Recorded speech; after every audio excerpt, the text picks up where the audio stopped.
danau, orang-orang tengah menjalankan aktivitasnya seperti biasa. Di sana ada seorang ayah yang mencoba menghibur anaknya dengan melakukan beberapa atraksi renang di danau itu. Ia pun cukup sukses membuat anaknya tertawa gembira. Namun tak lama setelah itu sang ayah tidak lagi nampak di permukaan, yang kemudian diikuti dengan air danau yang seketika berubah warna menjadi merah darah. Sangat tragis, ternyata pria malang itu telah dimangsa oleh siluman danau. Kemudian datanglah seorang pendeta yang mengaku sebagai pembasmi siluman. Sebut saja Boy. Dengan ritual-ritual yang Boy lakukan, ia berhasil membunuh seekor ikan pari raksasa, di mana ia mengeklaim bahwa makhluk itulah yang selama ini menjadi monster danau. Warga pun dibuat sangat senang karena kini merasa telah aman. Tak lama setelah itu datanglah seorang pemuda bernama Jiang. Jiang mengatakan bahwa ikan pari itu bukanlah siluman danau. Sedangkan siluman danau yang asli kini masih berkeliaran bebas di dasar danau. Boy yang merasa diremehkan sebagai pembasmi siluman tak terima dan malah menuduh Jiang yang hanya bocah ingusan tak tahu apa-apa. Kemudian Jiang malah diikat agar tidak banyak bicara.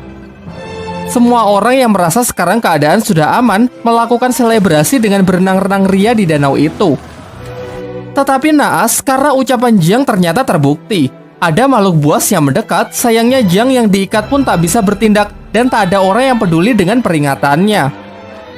Alhasil korban pun bertambah, sementara sisanya yang sangat ketakutan berusaha kembali ke darat. Namun ternyata darat juga bukan tempat yang aman karena siluman itu bisa menjulurkan lidahnya untuk menarik mangsa. Cara terakhir yang bisa Jiang lakukan adalah menyuruh semua orang agar tidak panik dan tetap di tempatnya. Terbukti hal ini cukup efektif, tetapi kemudian seorang anak mengacaukannya karena ketakutan berlari mencari ibunya.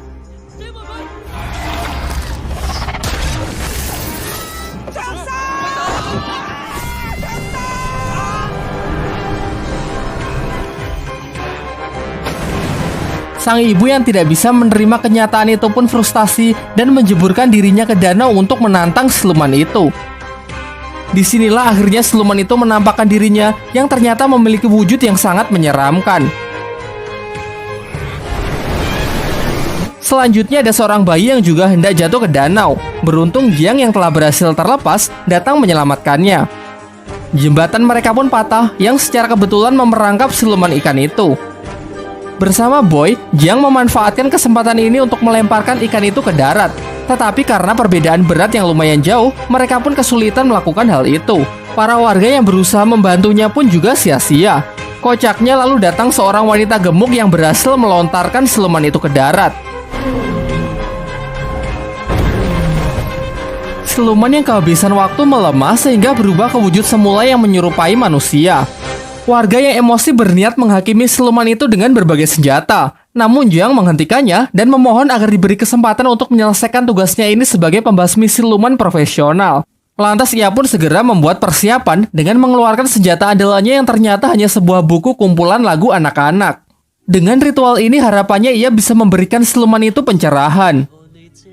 Tetapi aksi kocaknya ini tidak menghasilkan apa-apa, justru siluman itu malah emosi dan berbalik menyerangnya. Tiba-tiba datanglah seorang pembasmi siluman wanita bernama Duan yang menghentikan siluman itu, menghajarnya dan menyegelnya di sebuah kantong ajaibnya. Lalu ia menemui Jiang untuk memastikan apakah dia juga benar-benar seorang pembasmi siluman. Jiang berusaha meyakinkannya dengan menunjukkan buku ritualnya yang ia percayai dengan kumpulan lagu anak-anak itu bisa membuat siluman menjadi baik. Jiang yang merasa sedih dan kecewa pergi menemui gurunya untuk menceritakan kegagalannya hari ini. Sang guru lalu menjelaskan bahwa siluman sungai yang baru saja ia hadapi dulunya adalah seorang manusia yang baik. Pada suatu hari ia menyelamatkan seorang anak di sungai, tetapi warga salah sangka dengan mengiranya adalah seorang penculik. Lantas mereka pun membunuhnya dan membuang jasadnya ke sungai sebagai makanan ikan. Tumbuh kebencian yang sangat besar di dalam jiwanya sehingga ia berubah menjadi siluman untuk menuntut balas. Di sini Jiang mulai ragu dengan kemanjuran buku lagu anak yang diajarkan oleh gurunya itu. Bukankah lebih efektif jika ia membasmi siluman itu seperti pembasmi siluman yang lain? Sang guru lalu menjawabnya bahwa membunuh bukanlah cara yang baik. Menghilangkan sifat jahat dan memelihara kebaikan adalah cara terbaik yang bisa dilakukan. Lalu ia juga kembali menyemangati Jiang yang terlihat telah frustasi. Di tempat lain, dua orang remaja datang ke sebuah restoran di tengah hutan. Di sana mereka disambut ramah oleh pelayan yang menunjukkan menu makanan, yaitu puluhan daging babi panggang. Sebagai langkah akhir, si pelayan mempertemukan mereka dengan bosnya, seorang pria glowing yang mempesona. Sampai pria itu membuka mulutnya yang ternyata sangat mengerikan. Mencoba melarikan diri, di sana mereka baru sadar kalau ternyata puluhan babi panggang itu perutnya berisi jasad manusia. Beberapa lama setelahnya, Jiang juga mendatangi restoran itu. Di dalam, ia melihat para pengunjung lain yang sangat menikmati makanannya. Namun bagaimanapun juga, ia ini adalah seorang pembasmi siluman. Dengan mata batinnya, ia dapat melihat mayat-mayat yang berserakan di tempat itu. Ketika ditunjukkan menu babi panggang, dengan jelas ia melihat perut-perut babi itu dipenuhi oleh daging manusia. Kemudian Jiang memberitahu pelayan itu kalau dia ini adalah pembasmi siluman. Sampai pada akhirnya Jiang mengakhiri sandiwara itu dengan memukulnya. Tetapi nyatanya ia belum cukup kuat untuk bisa mengalahkannya. Beruntung Duang, si pembasmi siluman wanita sebelumnya datang untuk mengambil alih pertarungan. Dengan mudah ia dapat menghajar siluman-siluman itu dengan sangat brutal.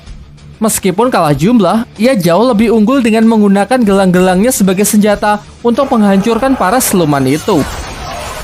Ternyata siluman-siluman itu hanyalah pemanasan. Sekarang tibalah akhirnya ia berhadapan dengan sang bos yang mampu mengimbanginya. Beberapa kali terkena serangan membuat siluman itu menampakkan wujud aslinya yang ternyata adalah jelmaan dari siluman babi hutan. Siluman ini pun tak mau kalah, ia pun mengeluarkan senjata andalannya yang mampu melukai Duan. Begitu ada kesempatan, Duan langsung menyuruh Jiang untuk membantunya dengan mencium siluman babi itu. Awalnya Jiang menolak karena melihat siluman itu memiliki wajah yang sangat mengerikan. Sampai secara tak sengaja ia melakukannya yang membuat siluman babi itu tersedot di dalam dirinya. Duan kemudian menciumnya sehingga siluman ini kini beralih di tubuh Duan. Terakhir ia memasukkan siluman itu ke kantong ajaibnya. Namun sayangnya siluman itu sangat kuat sehingga kantong andalannya itu pun hancur dibuatnya. Melihat situasi yang semakin mengkhawatirkan, mereka pun kabur meninggalkan tempat itu yang runtuh. Tiba di sebuah sungai yang aman, Duan membuka pakaiannya dan menyuruh Jiang menekan luka di dadanya untuk menghentikan pendarahan. Jiang yang memiliki cita-cita menjadi biksu pada awalnya menolaknya. Namun karena ini mendesak, ia pun dengan terpaksa melakukannya. Namun ternyata Duan memiliki perasaan yang lebih kepada Jiang, sehingga kini ia meminta Jiang untuk menciumnya. Tak ingin khilaf, Jiang pun menolak dan segera meninggalkan tempat itu. Besoknya Jiang kembali menemui gurunya. Sang guru menceritakan mengenai kisah dari siluman babi yang dihadapi Jiang. Siluman ini dulu adalah seorang pria baik hati bernama Gong. Tetapi semasa hidupnya, ia diperlakukan diskriminatif karena memiliki wajah yang sangat jelek seperti babi. Meskipun begitu, Gong berhasil menikahi wanita yang amat ia cintai. Sayangnya sang istri malah berselingkuh dengan seorang pria tampan. Dan ketika ia mempergoki istrinya itulah, ia kemudian dibunuh menggunakan garpu tanah bermata 9. Karena kebencian yang sangat besar tumbuh di dalam jiwanya, Gong pun bangkit menjadi siluman dan bersumpah akan membunuh siapapun yang ia temui. Setelah mengetahui hal itu, Jiang meminta gurunya untuk membantu dalam mengalahkan siluman babi yang sangat kuat itu. Tetapi sang guru menolak dengan alasan masih sibuk bekerja. Ia kemudian menyarankan kepada Jiang agar meminta bantuan kepada Sun Wukong, sang kera sakti yang kini dikurung di bawah Gunung 5 Jari selama 500 tahun oleh sang Buddha Agung karena kesalahannya menentang aturan langit. Sebelum pergi, sang guru berpesan supaya Jiang berhati-hati karena Sun Wukong ini sangat sakti dan memiliki banyak akal licik. Tak lupa ia juga memberikan buku lagu anak untuk menghilangkan kebencian di dalam hati Wukong. Singkat cerita, Jiang berangkat dengan melintasi suatu hutan. Tetapi di sana ia malah terperangkap oleh sebuah jebakan. Kemudian datanglah kereta pemilik jebakan itu. Mereka adalah sekelompok orang yang mengaku dari barat yang bertugas membunuh siluman sekaligus membunuh pembasmi siluman. Di dalam kereta itu juga keluar beberapa orang lagi yang menjadi tawanan dari geng ini. Geng ini lalu menginterogasi mereka satu-satu, dan jika ada yang terbukti terdapat pembasmi siluman, maka akan segera mereka eksekusi. Jiang yang ketakutan pun mulai ragu untuk mengakui profesinya. Tetapi kemudian Duan mendekat dan mengatakan kalau mereka ini adalah suami istri yang sedang bertengkar. Jiang mencarinya ke hutan, dan secara tak sengaja ia malah terperangkap. Demi untuk membuktikan hal itu, geng tersebut meminta mereka agar melakukan hubungan suami istri. Berbeda dari Duan yang sangat bersemangat, Jiang menolak karena ia adalah seorang biksu. Akhirnya karena tak ada pilihan lain, Jiang pun nyaris bersedia. Sampai ia menemukan sebuah fakta kalau ternyata senjata yang tertancap di tangan Duan hanyalah sebuah mainan. Dari sini pun terungkap bahwa ini adalah sandiwara dari Duan yang sangat mencintai Jiang. Secara terang-terangan ia ingin menikahinya, memiliki seorang anak dan hidup bahagia. Namun dengan tegas Jiang menolak karena ia menginginkan cinta yang lebih besar, yaitu cinta dari Sang Buddha Agung. Hal ini membuat Duan patah hati, kemudian memukuli Jiang, bahkan sampai mengurungnya. Hingga mereka dikejutkan oleh kedatangan Gong si siluman babi yang ingin menghabisi mereka. Lalu Duan meminta Jiang agar turun dari kereta karena ia ingin menabrakkan kereta itu ke siluman. Kereta itu pun hancur berkeping-keping. Jiang sangat cemas melihat Duan yang sepertinya terluka parah. Jiang merasa sedih dan seakan menyesali perbuatan ia sebelumnya. Namun lagi-lagi ini adalah sandiwara Duan untuk mengetahui isi hati Jiang yang sebenarnya. Gong yang terpental ternyata tak terluka sedikit pun dan siap melancarkan serangannya lagi. Beruntung datang seorang kesatria tangguh yang memiliki kekuatan hewan buas. Ia berhasil menandingi Gong yang membuat Gong ingin melarikan diri.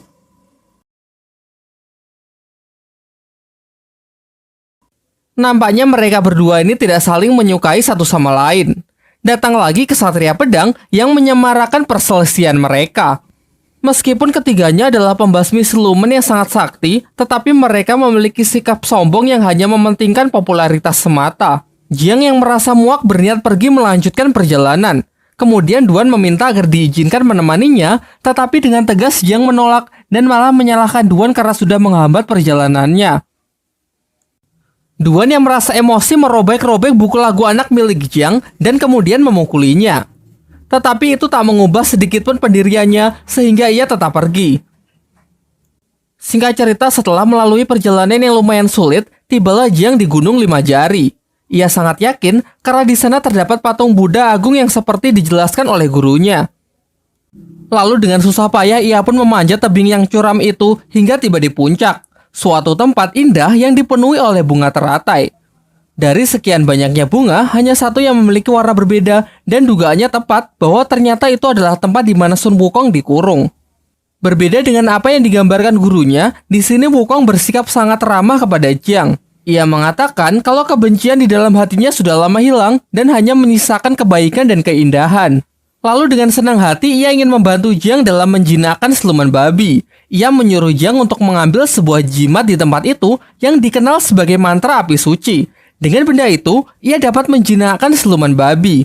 Tetapi ternyata Jiang tidak mudah untuk ditipu. Ia menyadari kalau jimat itu adalah sebuah mantra yang digunakan oleh Sang Buddha untuk menyegel Wukong. Seketika sifat Wukong pun berubah 180 derajat yang memperlihatkan sifat aslinya sebagai siluman yang sangat berbahaya. Tetapi sepertinya Wukong memiliki mental illness. Secara paksa, ia mencoba keluar dari tempat itu yang membuat dirinya terkena siksaan cambuk dari kekuatan Sang Buddha.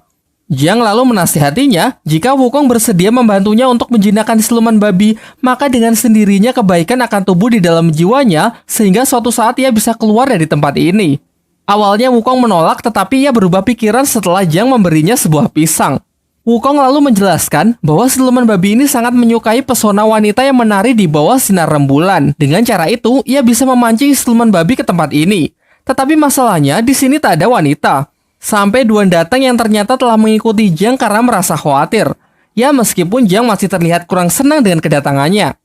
Tidak punya pilihan lain, Duan yang tidak bisa menari pun diajari beberapa gerakan oleh Wukong. Singkat cerita, di bawah cahaya rembulan Duan menari sembari diiringi musik oleh Jiang. Dari sinilah akhirnya Jiang menyadari bahwa Duan tidak seburuk yang ia pikirkan dan sedikit menyesali perkataan kasarnya sebelumnya. Akhirnya siluman babi itu pun terpancing untuk datang ke tempat itu. Wukong lalu memanggilnya untuk masuk ke dalam lubang dan dengan sihirnya ia berhasil mengubah wujud siluman babi itu menjadi babi kecil yang menggemaskan. Kini dengan mudah Duan pun bisa memasukkan siluman itu ke dalam kantong ajaibnya. Setelah semua itu usai, Duan kembali mengungkapkan perasaannya kepada Jiang. Ia memberikan cincin kepada Jiang sebagai bukti perasaannya. Namun sayangnya Jiang yang masih berharap menjadi biksu bersikeras menolaknya, bahkan sampai berniat menghancurkan jarinya sendiri. Duan yang merasa sangat patah hati akhirnya pun sadar bahwa cintanya memang bertepuk sebelah tangan dan kini ia tidak akan berharap lagi. Ketika mereka akan berpisah, Wukong mengatakan bahwa sudah lama ia tidak melihat indahnya cahaya rembulan karena terhalang oleh teratai putih. Jiang yang bersimpati mencabut teratai itu, tetapi ternyata itu adalah sebuah segel yang sebenarnya. Alhasil tempat itu pun runtuh dan kini Wukong berhasil terbebas. Ia menampakkan wujud aslinya dan berniat membunuh Jiang. Jiang yang sudah terpojok lalu berdoa kepada Sang Buddha yang membuat Wukong semakin emosi. Ia menyiksanya dengan mencabuti rambut Jiang sehingga membuatnya botak. Tak lama setelah itu datanglah 3 pembasmi siluman yang sebelumnya, yaitu Kesatria Hewan Buas, Kesatria Kaki, dan Kesatria Pedang.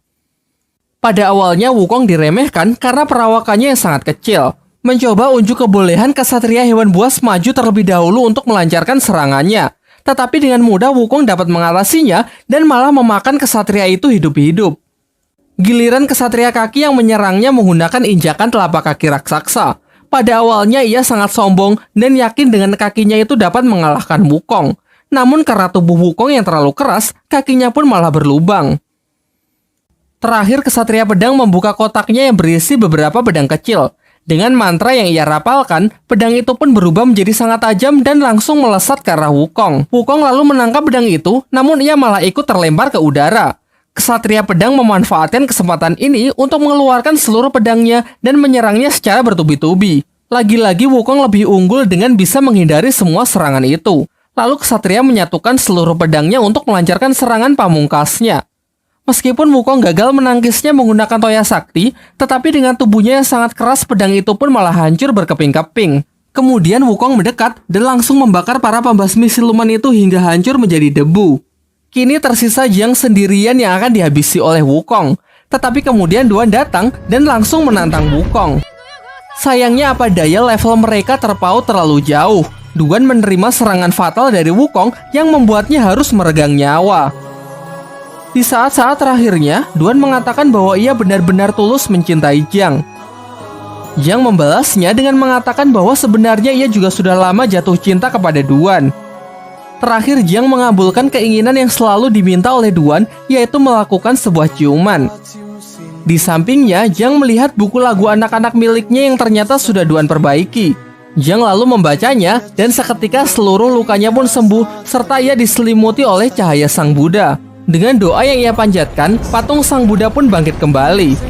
Tetapi Wukong yang sangat emosi segera menghancurkan patung itu dengan hanya sekali pukulan.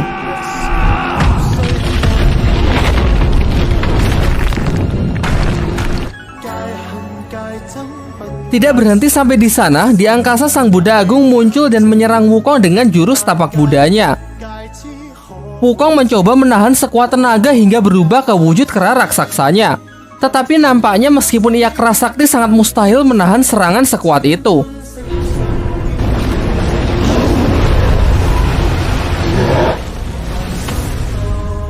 Tiba-tiba scene beralih ke sebuah padang rumput yang memperlihatkan Wukong sangat trauma dengan apa yang baru saja ia alami.